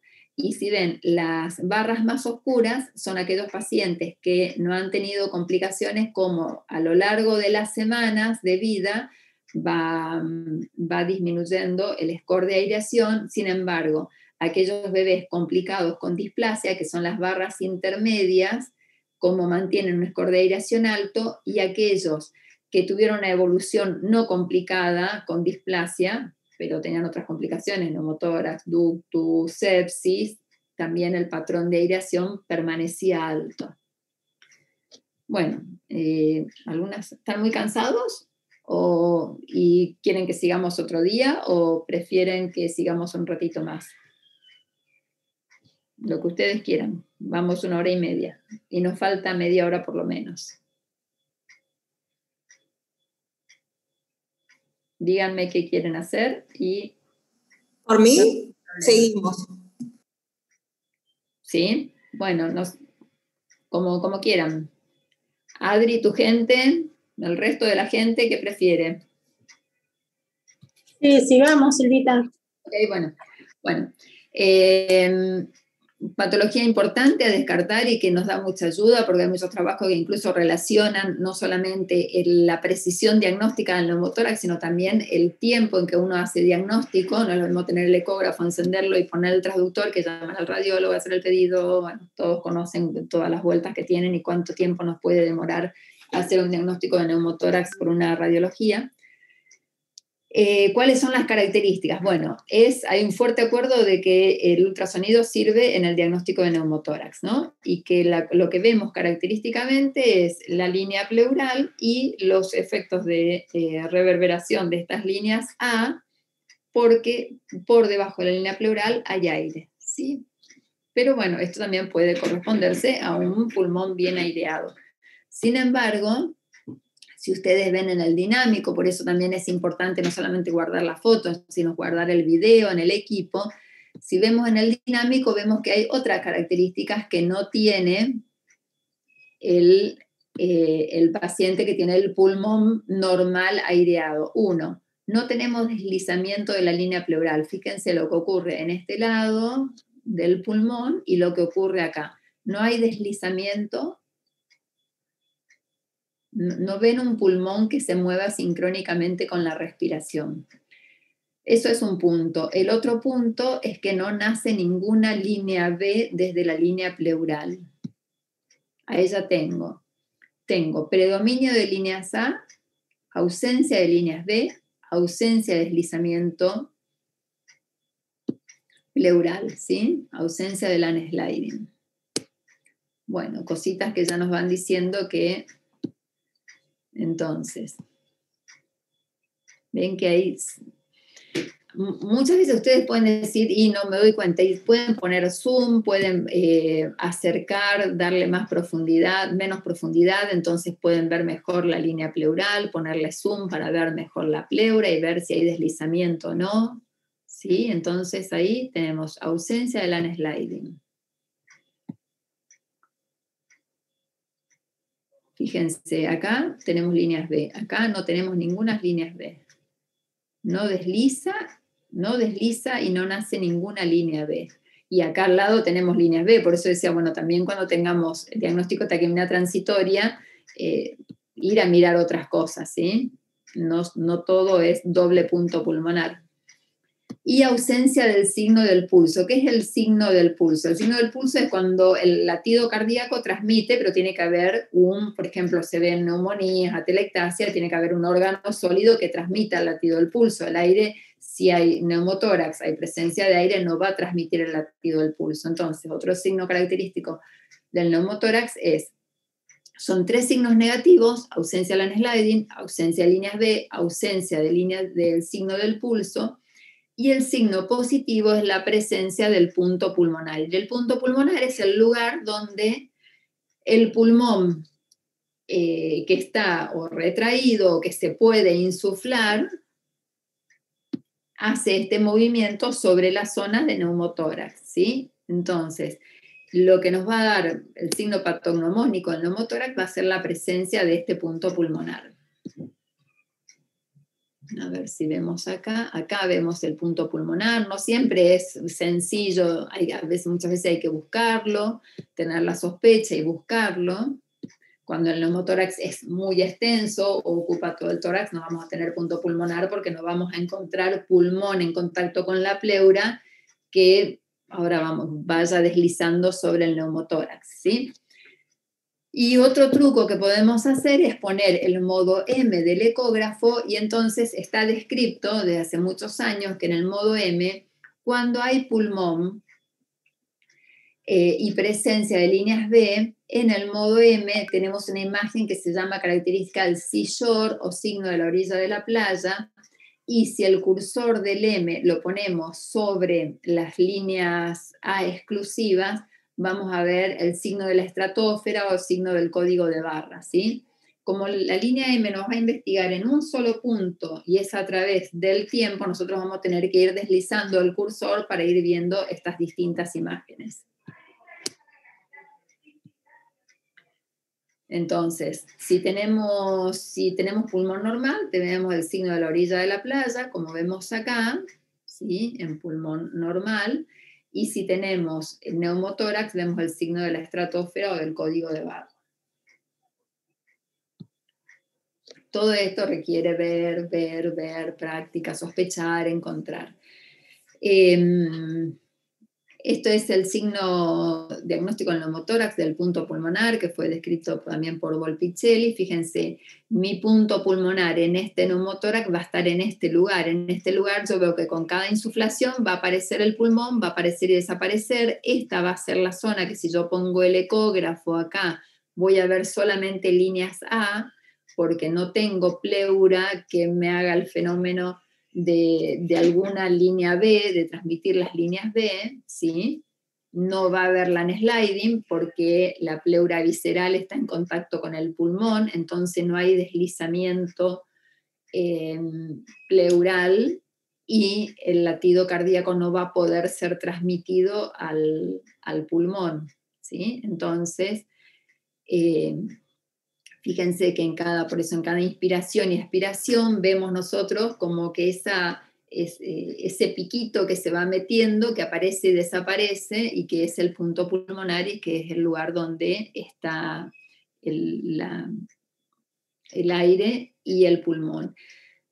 Y es muy útil ese punto pulmonar porque nosotros podemos ir viendo la evolución del neumotórax sin necesidad de estar haciendo radiografías cada tantas horas, ir viendo si el punto pulmonar está acá y después pasó acá y después pasó acá. Bueno, el neumotórax se va agrandando, ¿sí? O al revés, o se va achicando. Bueno, estos son casos de neumotórax, ¿sí? A veces son pacientes que no tienen grandes morbilidades previas, y puede ser un hallazgo, puede ser un poco de dificultad respiratoria y ser un hallazgo, porque o recibió ventilación a presión positiva o recibió CPAP por dificultad respiratoria. O algunos no reciben nada, el neumotórax espontáneo también existe y a veces es un hallazgo en la radiografía. Estoy pasando imágenes porque quiero ver alguna donde se vea claramente. Esto no tiene, esto era un paciente que del lado derecho tenía un pulmón normal o incluso tenía un poco de aumento de las líneas B y en el lado contralateral se había visto neumotórax. Fíjense esto, el patrón del signo de la estratosfera o el código de barra cuando ponemos el modo M en el lugar de donde tenemos predominio de líneas A. Acá tenemos líneas B, acá tenemos pulmón normal. A ver si hay alguna otra imagen. Y fíjense en la radiografía, después se corrobora, hay algunos que tienen, o puede ser un neumomediastino, si solamente lo encontramos bien central, ¿sí? Fíjense acá no puede corroborar el escape de aire. Esto está por muchos estudios, está evaluado la sensibilidad y la especificidad del ultrasonido. Fíjense, 100% sensibilidad y especificidad en relación, eran pacientes que sufrían descompensaciones y en cual se le hacía una ecografía y se le hacía una radiografía. Y aquellos pacientes donde ninguno de los dos métodos era totalmente de certeza, se terminaba haciendo una tomografía. Bueno, con respecto al uso de la ecografía, fue no solamente más sensible y específica que la clínica, sino que también fue mucho más rápida que la radiografía de tórax. Fíjense en tiempo, 5 minutos para la ecografía y casi 20 minutos para la radiografía de tórax. Esto es estudio similar, pero bueno, lo importante es que a ustedes les quede la imagen y lo que tienen que ir a buscar. Esto es un algoritmo de cuando empezamos a ver y con sospecha de neumotórax, tenemos landsliding. Si tenemos landsliding, descartamos neumotórax, significa que hay pleura que está deslizando una sobre otra. No hay landsliding, vamos a buscar las líneas B. Si hay una línea B, me descarta neumotórax, porque significa que hay parénquima que permite el paso del ultrasonido.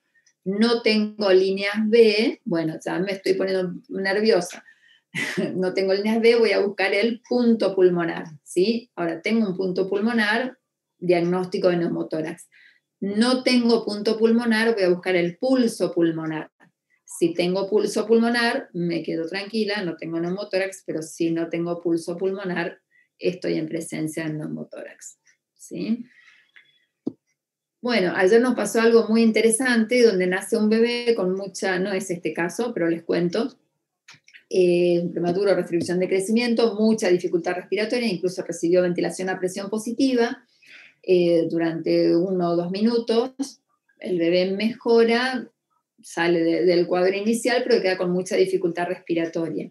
Alrededor de los 15, 20 minutos se le hace la ecografía, sale de la dificultad respiratoria, queda con requerimiento de oxígeno y con CPAP. Le hacemos la ecografía y tiene un pulmón muy aireado, muy lindo en las regiones anteriores y laterales, era un recién nacido, no ameritaba ir a buscar regiones posteriores. Pero llamaba la atención, si bien fue mejorando el requerimiento de oxígeno y la dificultad respiratoria, no me terminaba de dejar tranquilo lo tan aireado que veía el pulmón. Entonces digo, bueno, vamos a mirar las partes posteriores también, y cuando ponemos el transductor en la parte posterior, vemos completamente líneas A. Sumamente raro que eso suceda, porque el aire ¿por qué se quedaría en la parte posterior un bebé que nunca estuvo en decúbito prono? Pero bueno, por eso les digo que no todo es ni blanco ni negro, y que quizás amerite siempre hacer ecografía en las regiones posteriores, sobre todo si el bebé está con dificultad respiratoria y no encontramos un motivo. Bueno, esta es otra imagen de pulmón con neumotórax. Muchos son neumotórax hallazgos. La gran mayoría de estos no ha necesitado drenaje. Fíjense, acá es claro el signo del punto pulmonar, acá donde se mete el pulmón.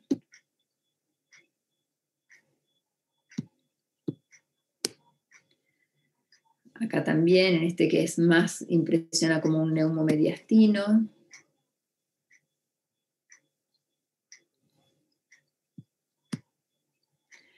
Bueno, son todos ejemplos de pacientes de hallazgos de neumotórax. Fíjense, esto es lo que se llama el signo de la orilla de la playa, la diferencia que tiene con el de la estratosfera, donde seguimos viendo totalmente el código de barra.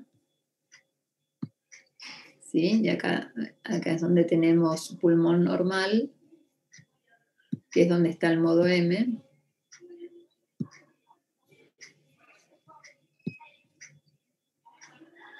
Ahí tenemos pulmón normal.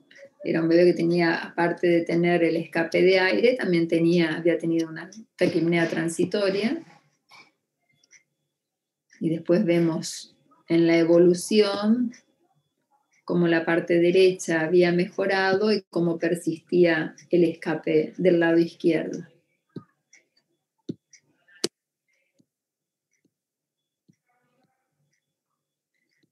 Bueno, a ver.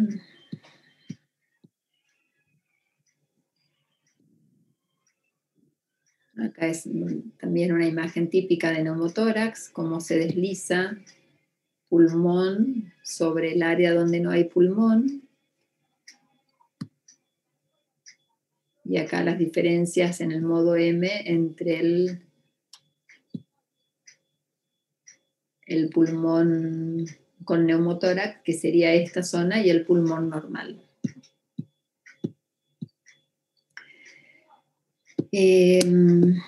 Pasamos esto. Un signo descrito como patognomónico de neumotórax. Yo creo que es patognomónico de buena aireación pulmonar, porque nosotros lo vemos en pulmones que no tienen neumotórax, pero que los pulmones están muy bien aireados, y es el reflejo especular de la costilla que se ve por sobre el parénquima pulmonar. Estos también se ven cuando hay algún quiste que está en relación, por ejemplo, un quiste hepático que está en relación con el diafragma, y entonces en la superficie cóncava, después del otro lado, nos muestra como una imagen quística, como que estuviera ese quiste a uno y otro lado del diafragma. Bueno, en el pulmón pasaría lo mismo, y se ve esta imagen en espejo. Que si la tienen, no hay que dejar de buscar, o sea, no por eso que después tienen que decir es un neumotórax. Fíjense, esta es una foto de un paciente nuestro, no tenía neumotórax, pero en la parte bien aireada se puede ver la presencia de como el reflejo especular de la costilla. Está validado lo sensible y lo específico en trabajos donde no solo, este es un metaanálisis. Muchos de los estudios son de pacientes adultos, pero de Catarossi, Raimondi y Corsini son trabajos con pacientes pediátricos y neonatales. Y ahora vemos estas otras imágenes que también son bastante frecuentes de ver. Nuestro transductor está acá arriba. Dijimos, esto es cefálico, esto es caudal, y ¿qué podemos ver acá? Y acá podemos reconocer algo de pulmón, ¿sí? Acá tenemos piel, celular subcutáneo, es un corte oblicuo, entonces por eso no estoy viendo la costilla, porque mi transductor está entre dos espacios, en el espacio intercostal, perdón, entre dos costillas. ¿Esto qué es? Y sabemos que es líquido, ¿no? ¿Y qué hay debajo? Está el pulmón, pero aparte hay algo más. Acá tengo pulmón normal. ¿Y acá qué tengo?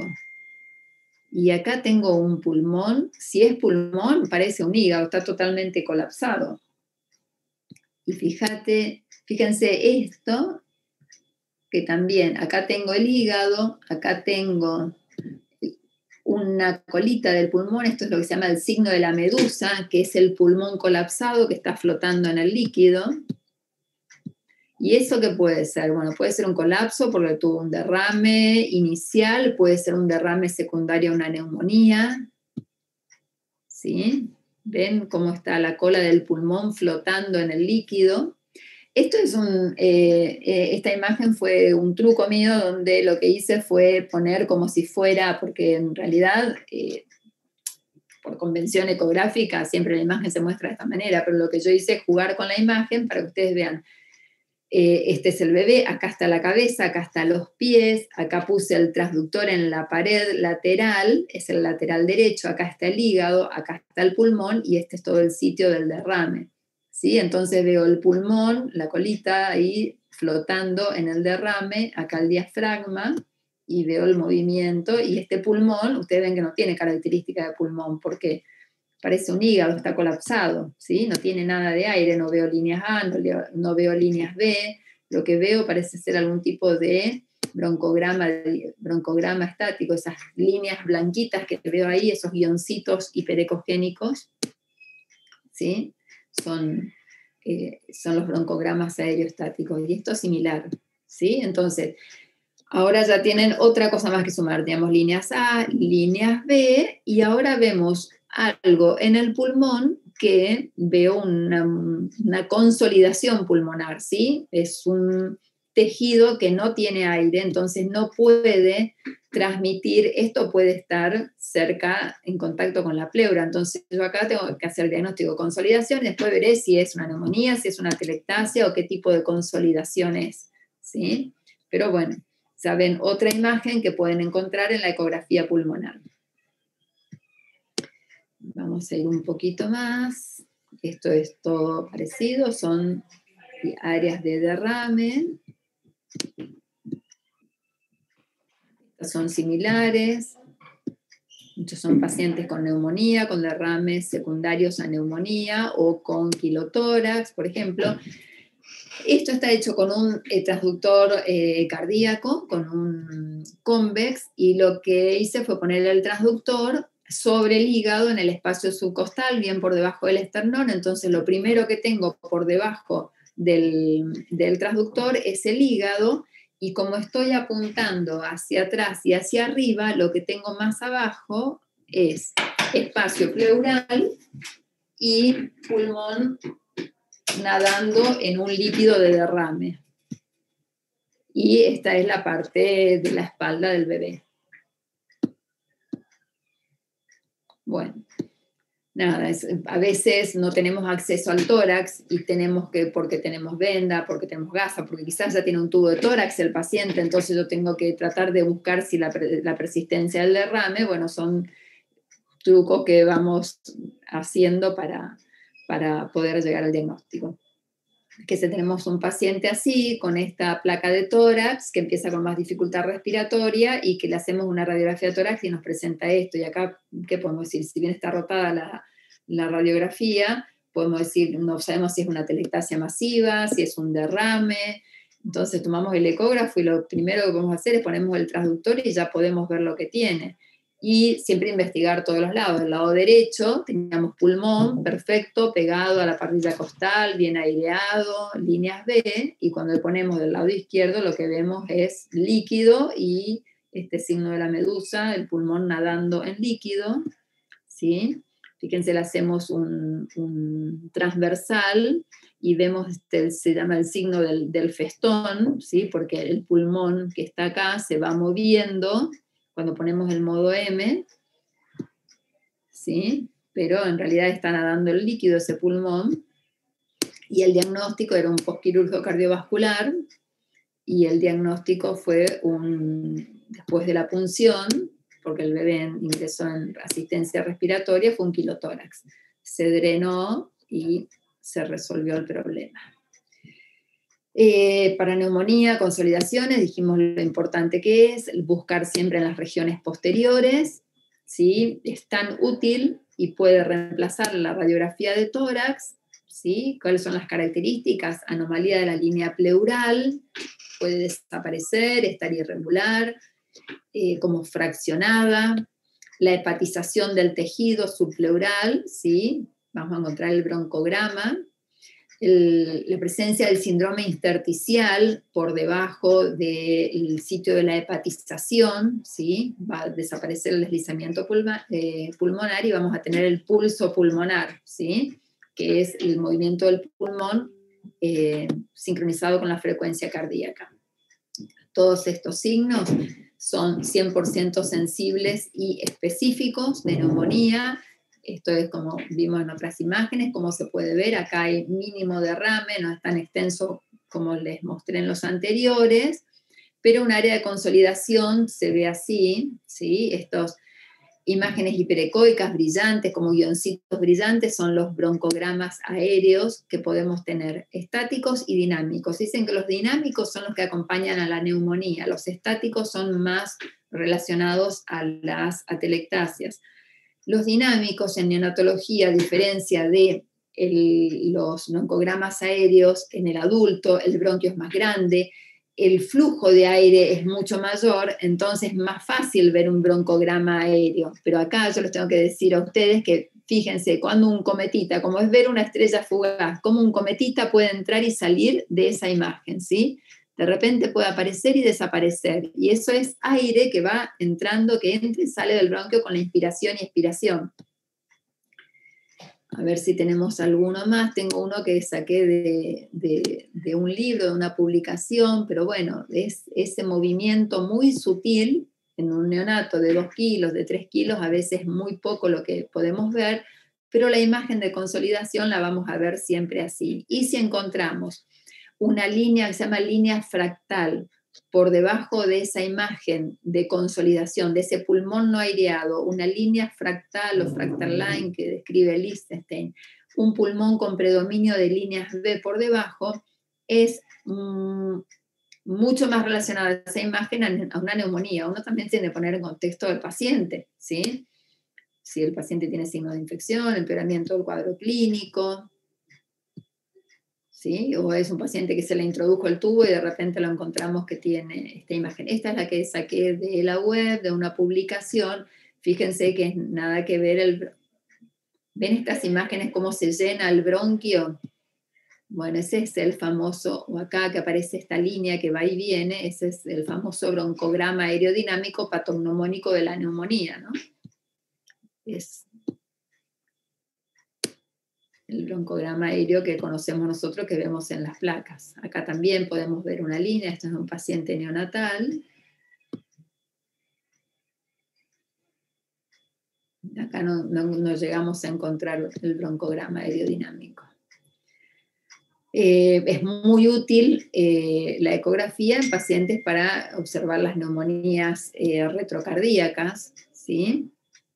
Este es un paciente también con un trigemelar que hace una sepsis, un shock séptico por rinovirus, y como todas las imágenes que tenemos de consolidación, la línea fractal, si ustedes ven, esto es típica, van a encontrar en los libros, en ecografía, neumonía, es la imagen de consolidación, el broncograma aéreo, la línea fractal y patrón de líneas B por debajo.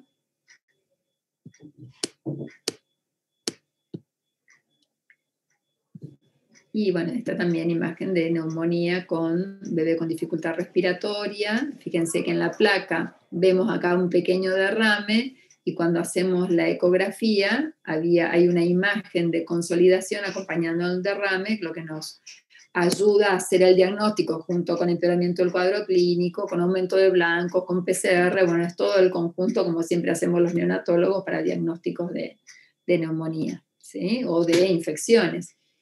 Esta imagen es linda que se la recuerden porque si bien parece una imagen de consolidación o de neumonía, en realidad es una imagen que corresponde a un reclutamiento, falta de reclutamiento pleural, ¿sí? Ver cómo el pulmón se achica y se agranda en cada inspiración, expiración. Bueno, si uno puede reconocer y mejorar esta situación, obviamente que vamos a mejorar el biotrauma que puede tener el paciente secundario a esto. ¿Sí? Esta imagen se mueve poco, cuando no hay mucho movimiento puede ser que no sea reclutamiento, también a veces depende de la modalidad respiratoria en que están. Acá sí tenemos una imagen de consolidación, la línea fractal. Fíjense, esto es claramente una imagen de desreclutamiento, ¿sí? Porque cuando hay inspiración, el pulmón vuelve hacia la pleura, vuelve a contactarse con la pleura. Bueno, creo que, bueno, estos son estudios de reclutamiento y de por qué sería beneficioso y por la utilidad de la ecografía pulmonar, si encontramos esto. Hay mucha bibliografía del uso de la ecografía para el diagnóstico de la paresia o parálisis diafragmática y cada vez más en relación a la predicción de displasia broncopulmonar. Acá hay algunos de los trabajos y hay uno que salió en junio de este año de Raimondi, que también habla acerca de la predicción de la broncodisplasia en estos pacientes usando la ecografía en los primeros 7 días de vida. Ya había salido uno a principio de año y que eso también, y dice, alguien se puede preguntar, bueno, ¿de qué me interesa saber a los 7 días si el bebé a las 36 semanas va a hacer una broncodisplasia? Y porque va a ser muy importante, porque hay estrategias que nosotros podemos empezar porque la displasia no es un diagnóstico del día 36, la displasia es un diagnóstico evolutivo. Entonces ese paciente, si yo al día 7 puedo tener un score donde me pueda predecir que ese paciente tiene altas chances, yo lo puedo cuidar de diferente manera, con los líquidos, con la nutrición. Nosotros no tenemos vitamina A endovenosa, pero es lo que hacen en otros lugares. Quizás corticoides tempranamente, ¿sí? Entonces, justamente el objetivo es tener estrategias para prevenir que la displasia ocurra, sabiendo lo grave que puede llegar a ser, sobre todo en los pacientes más pequeñitos. Esto es un lindo protocolo de uso de la ecografía en pacientes con dificultad respiratoria, es más orientado hacia lo pediátrico, pero nos puede servir también en neonatología, y creo que es la última que ya queda de esta serie. Bueno, en resumen, es sumamente útil. A los que empezamos a usar cada vez nos cuesta más ir por la radiografía y como que ya tenemos incorporado que lo que nos va a solucionar o decir en el momento es la ecografía, ¿sí? Que tenemos que perderle el miedo y saber que lo podemos hacer, que se puede hacer y que cuanto más lo hagamos, más útil nos va a ser. Y bueno, incorporarlo también como un programa de mejoría de calidad. Y una cosa que les dije es que uno puede ir controlando la evolución hora a hora de los bebés cuando, por ejemplo, una dificultad respiratoria, una motora, es una hialina, presurfactante, postsurfactante, cómo va modificándose la evolución, y está solamente en manos nuestras, no tenemos que pedir a ningún interconsultor que venga a hacerlo, que ese es otro gran problema de nuestras unidades, que venga el cardiólogo, que venga el radiólogo, que venga el ecografista.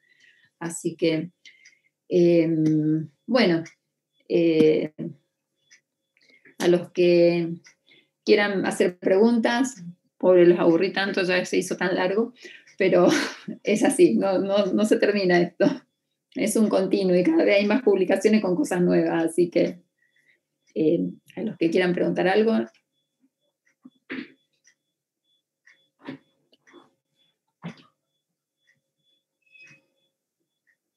Hola Silvita, yo simplemente agradecer la oportunidad que nos diste de escucharte. La verdad que esto significa un cambio de paradigma para muchas unidades donde la ecografía pulmonar todavía no se ha iniciado o está en vías de. Me sorprendió mucho que las decisiones se puedan tomar ya desde sala de partos y bueno, agradecerte por la oportunidad y seguramente te vamos a estar molestando No, por favor. para consultarte. Lo que les quiero transmitir es algo que yo lo empecé a hacer por curiosidad. Mira, Fusti ya en algún momento lo vio hacer acá en adultos, porque como todo viene de adultos, lo vio hacer acá en el hospital en adultos y nos vino a sembrar la semillita de la duda de por qué no lo hacemos en neonatología. Pero como te dije, desde el Harrison, que dice que la ecografía no sirve para el pulmón, y eso se fue repitiendo y repitiendo. Así que era como si Harrison lo dice, va a venir algún espontáneo a decirnos que esto es mentira. Pero se puede, la curva de aprendizaje no es fácil de hacerla. Es más, muchas de las publicaciones dicen el que empieza y en cuánto tiempo lo puede llegar a hacer, y la verdad que es corta, no tiene nada que ver con lo que es la ecocardiografía, por ejemplo. Y nada, y hay que hacerle, y nos damos cuenta, yo le digo por experiencia, nos damos cuenta inmediatamente, y toda la gente que está formando, ahora todos los becarios están haciendo, y ya lo empiezan a usar desde sala de partos, y es algo que te retribuye porque vos ves los cambios que podés hacer, los resultados que tenés, y la verdad que es un beneficio para el bebé, porque sabes que si bien puede ser un poco más molesto para el bebé hacer una radiografía, pero no tiene consecuencias deleterias como la radiación. Buenísimo, muchas gracias, Silvi. Un beso. A todos los que están ahí, que se quedaron, los que siguen grabando, bueno, si alguien quiere preguntar otra cosa, si no, bueno, nos estamos comunicando siempre, lo que necesiten. Ahora no podemos ir a hacer in situ capacitación, pero bueno, encantada cuando se pueda. Quien quiera, no hay ningún problema, Adri.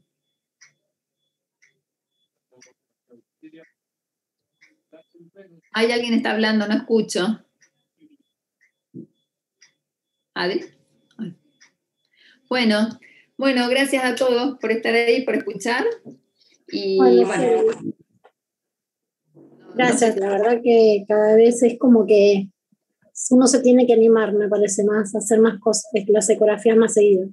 Totalmente, sí. Gracias, Silvita. Bueno, besos. Besos. Chao.